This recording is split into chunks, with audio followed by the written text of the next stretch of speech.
सो आज के लेक्चर में हम अपना ये चैप्टर आगे प्रोसीड करेंगे। लास्ट में हमने ये number of atom per unit cell देखा था कि कैसे निकालते हैं। और आज का टॉपिक जो हमारा स्टार्ट होता है वो हमारा है एटॉमिक रेडियस। ठीक है, अब एटॉमिक रेडियस की हम रिलेशन किससे निकालते हैं। लास्ट टॉपिक में जो हमने बात करी थी कि हमारे जो ये एटम्स होते हैं वो इस तरीके से अरेंज होते हैं। ठीक है, और वो एटम से जो हमारी शेप बनती है वो क्यूब।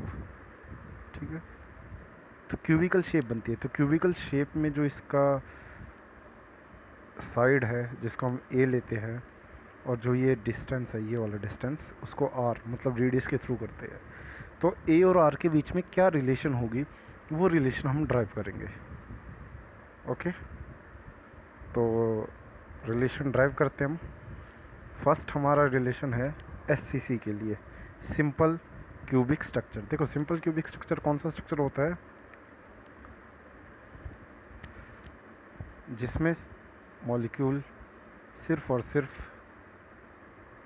कहाँ हो, ये कॉर्नर्स पे। ठीक है, और भले ही मैंने ये मॉलिक्यूल सिर्फ कॉर्नर पे ड्रॉ किए हैं और इनको जॉइन नहीं करके दिखा रखा, बट एक्चुअल में जॉइन मैं इसलिए नहीं कर रहा क्योंकि मैं आपको ये पीछे वाले मॉलिक्यूल्स भी दिखाना चाहता हूँ। बट फिगर को आप देखिए तो आपको पता लगेगा ये आपस में बिल्कुल टच होते हैं ऐसे। ठीक है, तो सिंपल क्यूबिक का ए और आर के बीच में रिलेशन बताते हैं, जहाँ ए है साइड ऑफ क्यूब और आर है रेडियस ऑफ स्फीयर। तो अगर मैं सामने से देखूं तो क्या शेप मिलेगी मुझे, ये।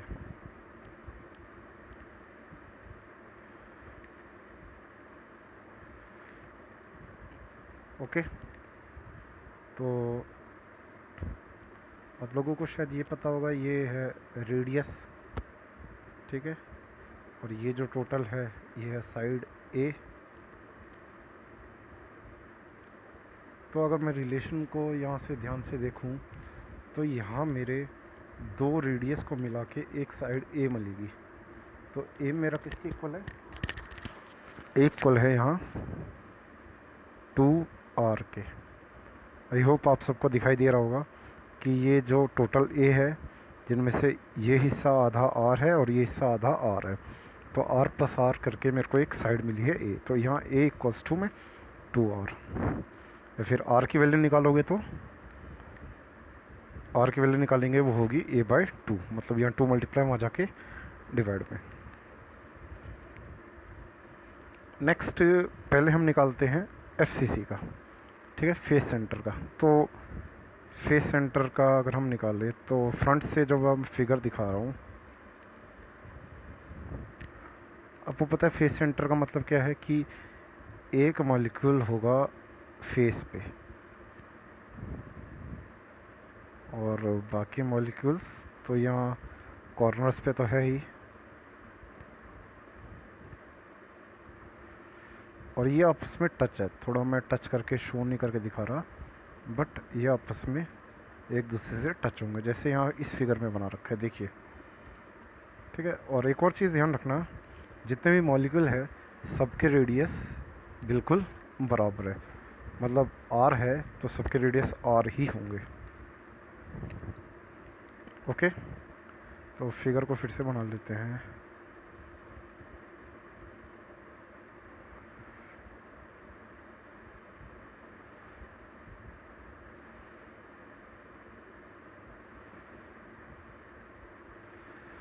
आई थिंक अब भी गड़बड़ी फिगर बन गई है, बट फिर भी थोड़ा कोशिश करते हैं, इसी से बनाते हैं।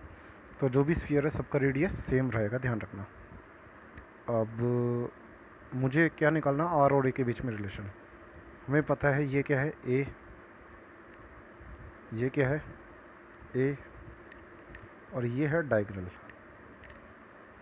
ठीक है, अब डायगोनल को ध्यान से देखना। डायगोनल का जो ये वाला हिस्सा है ये है रेडियस, डायगोनल का ये हिस्सा है रेडियस। और जो ये है डायमीटर, क्या मैं इसको 2r लिख लूँ, क्योंकि डायमीटर ट्वाइस ऑफ r के इक्वल होता है। ठीक है, तो ये कितना बन गया, ये सभी को अगर मैं मिला दूँ तो ये टोटल मेरा मिल गया कितना, 4r। ये है a, ये है a और ये है 4r। ठीक है, तो आप सबको समझ में आ गया होगा ये 4r कैसे है, क्योंकि जब मैंने तीनों को डायगोनल में बनाया तो डायगोनल में ये है r, नीचे वाला r और एक सर्कल है जो कि है 2r, तो टोटल सम कर दिया तो ये 4r बन गया। यहाँ पाइथागोरस थ्योरम लगा सकते हैं क्योंकि हम क्यूब की बात कर रहे हैं जिसमें 90 डिग्री होता है, तो यहाँ a स्क्वायर ये प्लस a स्क्वायर ये प्लस में is equals to 4r square, मतलब perpendicular square plus base square equals to hypotenuse square. तो पाइथागोरस थ्योरम लगा के देखते हैं क्या बनेगा हमारा, a square plus a square is equals to 4r का स्क्वायर। ये कितना बन गया, 2a स्क्वायर और ये 4r का whole square, taking root on both side, तो ये क्या बनेगा, √2a और उधर रूट करेंगे तो वो 4r बन जाएगा। यहाँ r के साथ ये 4 मल्टीप्लाई में तो वहाँ जाके डिवाइड में हो जाएगा, तो r की वैल्यू किसके इक्वल आएगी, हमारा r आएगा √2a डिवाइडेड बाय 4। ओके, इसको आगे भी आप प्रोसीड कर सकते हैं, √2 मल्टीप्लाई और डिवाइड करके ऊपर 2a बन जाएगा, नीचे √2, तो ये कितना कट गया, 2 बना, तो r किसके को लगा, r equals to a upon 2√2, तो ये भी आप लिख सकते हो। ओके, तो r equals to a upon 2√2 भी लिख सकते हो, या फिर r इक्वल्स टू √2a/4। देखिए यहाँ r इक्वल्स टू √2a/4 लिखा हुआ है। ओके, तो FCC का रेडियस कैसे किसके इक्वल होता है, उसके साइड का √2/4 टाइम्स। SCC का रेडियस किसके इक्वल होता है, उसके साइड का आधा। अब हम बात करते हैं BCC, बॉडी सेंटर, मतलब एक मॉलिक्यूल कहाँ हो, सेंटर पे हो। थोड़ा इसकी फिगर को ध्यान से हमें समझना होगा।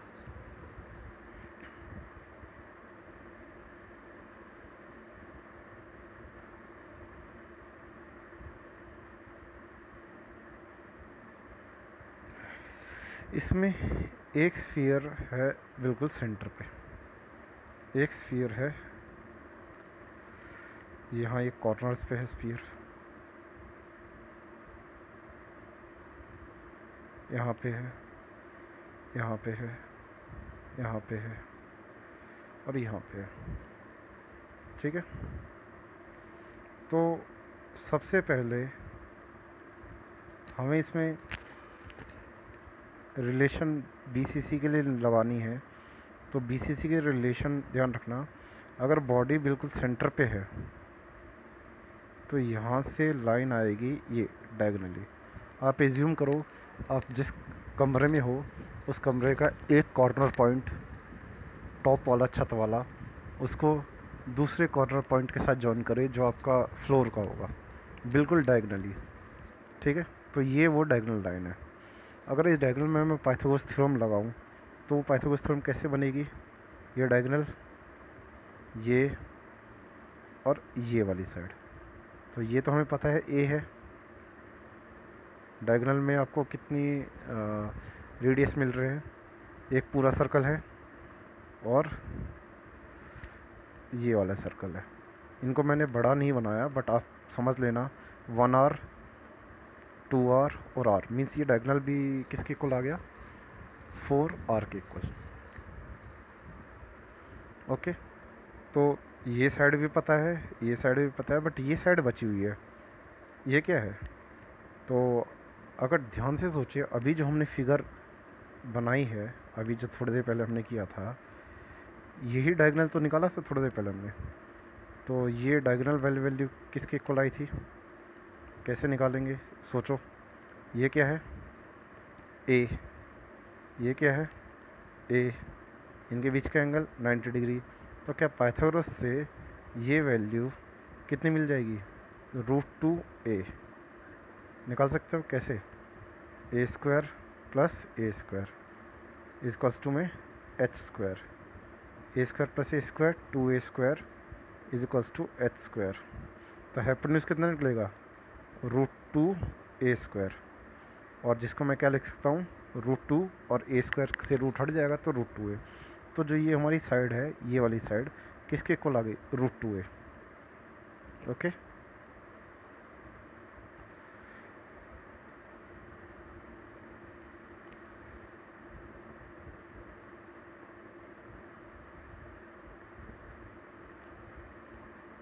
ठीक है। तो हमारे पास फाइनली जिसमें हम पाइथागोरस थ्योरम लगाना चाहते हैं वो है ये वाला ट्रायंगल, ये जो रेड से मैं बनाया है। कलर चेंज कर देते हैं पर्पल से, ये वाला ट्रायंगल, ठीक है। जिसमें ये क्या है? ए, ये हमने अभी निकाला √2a। और ये जो डायगोनल है ये किसके इक्वल है? 4r के इक्वल। ओके, तो पाइथागोरस थ्योरम क्या होगा? Perpendicular square plus base square equals to hypotenuse square. क्या आएगा इसका आंसर? परपेंडिकुलर स्क्वायर ए स्क्वायर प्लस √2a का स्क्वायर इक्वल्स टू में हाइपोटेन्यूज 4r का स्क्वायर। ओके, यहाँ स्क्वायर किया तो ए स्क्वायर, यहाँ स्क्वायर किया तो 2a square equals to 4r square. Okay, a square plus 2a square 3a square. तो अब डेसिमल लेते हैं, 3a square equals to 4r का होल स्क्वायर। इसको मैं 16r स्क्वायर लिख सकता हूँ बट नहीं लिख रहा। क्यों? Taking root on both side. वैसे ही दोनों तरफ रूट लगाऊंगा तो क्या मिलेगा? √3a और यहाँ 4r। तो यहाँ r की वैल्यू कितनी मिली? r की वैल्यू मिली 4 मल्टीप्लाई वहाँ जाकर डिवाइड में, तो √3/4a। ये था आपका रेडियस की value. Okay, so I hope आप ये रेडियस निकालना सीख गए हैं। देख लीजिए कितना रेडियस है, वही √3/4a। तो तीनों के आप रेडियस निकाल सकते हो। तीनों मीन्स SCC, BCC और FCC। Okay, face centre, body centre और लास्ट आपका सिंपल क्यूबिक। नेक्स्ट है हमारा atomic packing fraction. Basically packing fraction क्या होता है? ये एक रेशियो है किस चीज़ का?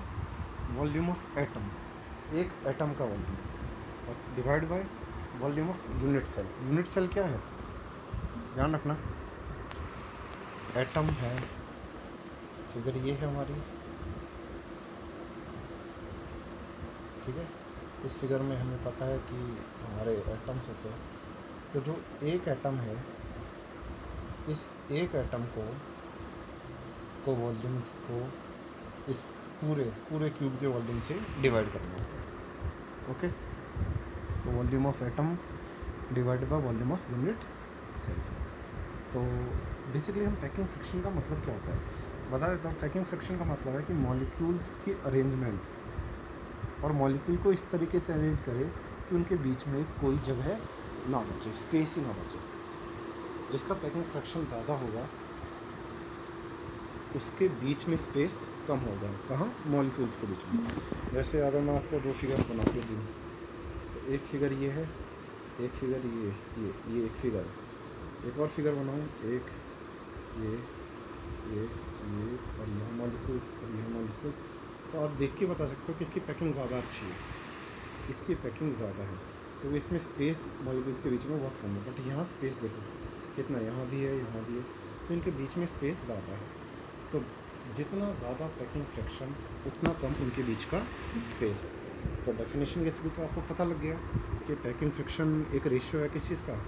वॉल्यूम ऑफ एटम का divide by volume of unit cell का। ओके, तो volume of atom divide by volume of unit cell. अब हम पैकिंग फ्रैक्शन निकालते हैं किस किस का? सिंपल क्यूबिक का, और पहले सिंपल क्यूबिक का निकालते हैं। फॉर्मूला क्या होता है? Volume of atom divided by volume of unit cells. चलिए, volume of atom divided by volume of unit cells, volume of atom और यूनिट सेल। एटम किस शेप का होता है? स्फेरिकल। स्फीयर का वॉल्यूम 4/3 पाई आर क्यूब। और जो unit cell है वो किस शेप में होता है? क्यूब, तो ए क्यूब। अभी तो कुछ नहीं कट रहा, बट सोचो अगर मैं यहाँ आर की वैल्यू ए की फॉर्म में डाल दूँ तो क्या वैल्यू डालने के बाद कैंसिलेशन होगा? हाँ होगा। तो एससीसी में आर और ए की रिलेशन क्या मिली थी? आर इक्वल्स टू में ए स्क्वायर, देखो r equals to a by two, r equals to a by two. तो पीछे मिला r equals to a by two, तो r cube equals to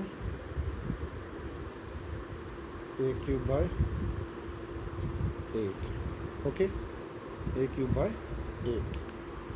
value अब पुट करते हैं। ओके, तो मैं इसको रब करके वैल्यू पुट करता हूँ। ऊपर था वॉल्यूम 4/3 पाई, वॉल्यूम क्या था? आर क्यूब था, तो ए की फॉर्म में वैल्यू डाली थी, तो ए क्यूब बाय 8 डिवाइड में उसके था ए क्यूब।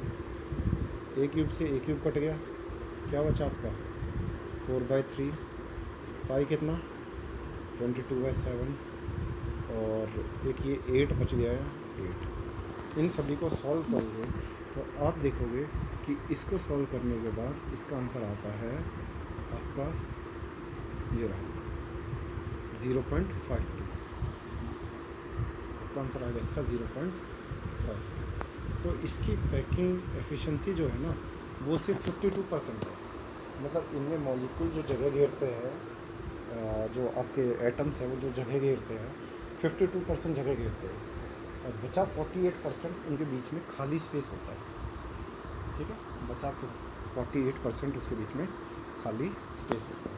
तो सिर्फ फॉर्मूले पे ध्यान दो कि फॉर्मूला क्या होता है? Volume of atom divided by volume of cube. Atom जो शेप होती है, क्या शेप होती है उसकी शेप होती है स्फीयर, तो स्फीयर का फॉर्मूला डाला।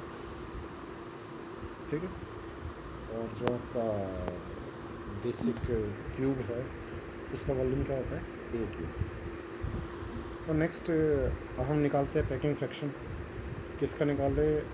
सेम बीसीसी का निकालते हैं, जैसा यहाँ इन्होंने दिया हुआ है। ठीक है, तो बीसीसी का अगर मैं वॉल्यूम की बात करूँ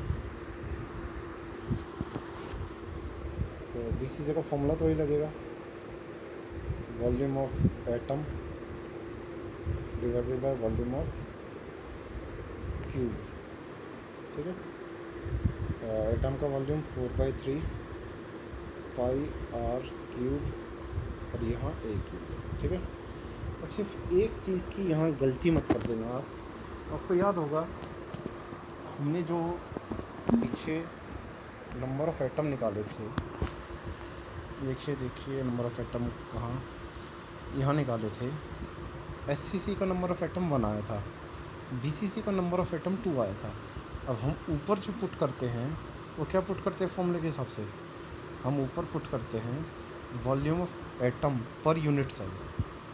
पर यूनिट सेल में कितना एटम होते हैं? कितने एटम थे?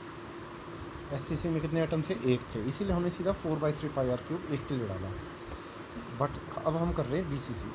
बीसीसी में कितने नंबर ऑफ़ एटम है? बीसीसी में होते हैं 2 नंबर ऑफ़ एटम। आपने लास्ट वीडियो में किया था हमने, तो यहाँ आप 2 ज़रूर मल्टीप्लाई करना, वरना क्वेश्चन गलत हो जाएगा। तो 2 × 4/3 पाई आर क्यूब, क्योंकि वहाँ होता है वॉल्यूम पर यूनिट सेल। देखिए volume of atom per unit cell, तो यहाँ कितने एटम है? यहाँ 2 एटम है। एससीसी में ज़रूरत नहीं पड़ी क्योंकि वहाँ एक ही एटम था। तो आई थिंक अब क्वेश्चन समझ में आ रहा होगा आपको। सिर्फ आर की वैल्यू डालनी है, जैसे आर की वैल्यू डालोगे क्वेश्चन कंप्लीट। आर की वैल्यू देखते हैं क्या आएगी हमारी। यहाँ आर किसके इक्वल था? आई थिंक शायद ये था √3/a/4। देख लीजिए, अभी तो निकाला था हमने, ये रहा √3/4a। दोनों तरफ क्यूब कर लेते हैं, तो r का क्यूब ये होगा √3 का क्यूब, इसका होगा 9√3a³ और 4 का क्यूब 16, तो 9√3a³ डिवाइडेड बाई 16, ये वैल्यू हम पुट करेंगे फॉर्मूले में। ओके, तो मैं इसे रब कर देता हूँ और फॉर्मूले में पुट करता हूँ। तो कितना आया था, 2 × 4/3 पाई r³ की प्लेस पे क्या वैल्यू डालनी है बताओ, a³ और 9√3, थोड़ा सा स्पेस ले लेते हैं, 2 × 4/3 पाई 9√3a³ डिवाइडेड बाय 16 अपॉन में a³। ओके, आई थिंक आपको दिख रहा है a³ से a³ कट गया, कितना बचा, 4 2 = 8, या फिर इसको काट के इससे 8 लिख देते हैं।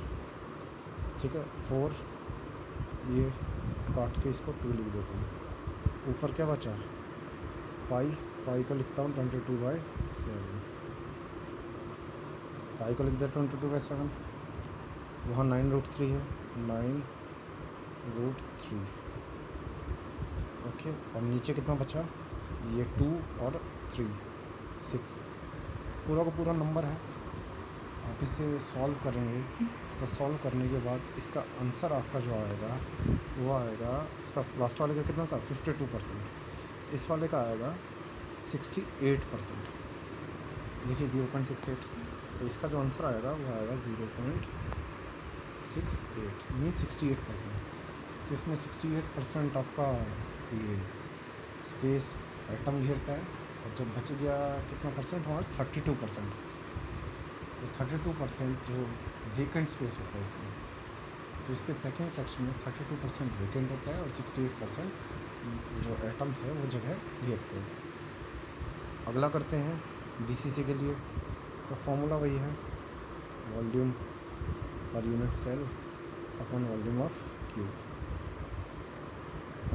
कितने वॉल्यूम है आपके, कितने एटम्स थे BCC में,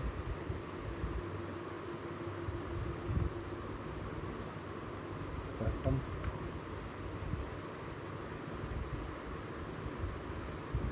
वॉल्यूम ऑफ क्यूब, कितने एटम थे, 4। तो फॉर्मूले में आपको 4 × 4/3 पाई r³ लिखना है, 4 मल्टीप्लाई ज़रूर करना है। SCC में 1 मल्टीप्लाई किया था, BCC में आपका 2 मल्टीप्लाई किया था, और बचा FCC, उसमें 4 मल्टीप्लाई करना है। नीचे a³, कुछ नहीं करना है, यहाँ r की वैल्यू और a की वैल्यू, मतलब r की वैल्यू a की प्लेस पे डालनी है, a की फॉर्म में डालनी है। तो कितना आंसर आया था हमारा r की वैल्यू का, लास्ट की अगर हम बात करें, देख लीजिए, √2/4 × a। तो लिखता हूँ मैं, r = में √2/4 × a, क्यूब करते हैं, तो 2√2/16 a³ √2/8 a³, ये मिली r³ की वैल्यू। अब इस वैल्यू को उस फॉर्मूले में डालते हैं, तो देखते हैं क्या आंसर आएगा, 4 × 4/3 पाई r³ कितना आया था, √2/8 a³ डिवाइडेड बाय a³ से आपका a³ कट गया, ठीक है, 4 से ये 2 से ये 2, कितना आंसर आया, बचा 2 × 22/7, ये 3 और 1√2 और यहाँ 3। जब आप इसे सॉल्व करोगे तो आपका जो आंसर आएगा वो आएगा 0.72, मीन्स 72% पैकिंग एफिशिएंसी। देखिए यहाँ 73 है तो 73% पैकिंग एफिशिएंसी आती है, मतलब 73% एटम स्पेस घेरते हैं और बचा 20% उसके अंदर वेकेंट स्पेस होता है।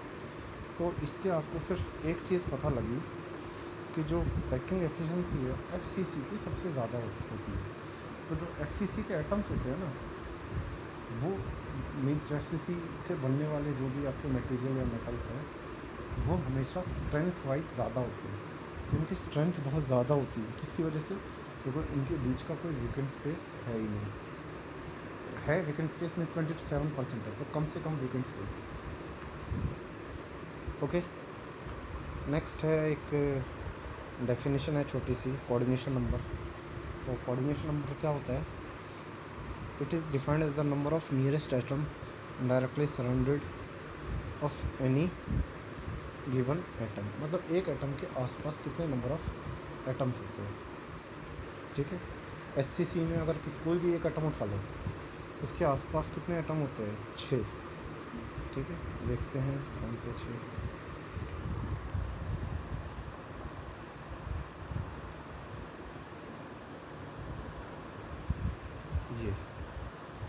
ये एक एटम है, तो इसके आसपास नियरेस्ट कौन कौन सा एटम होगा जिसके पास होगा?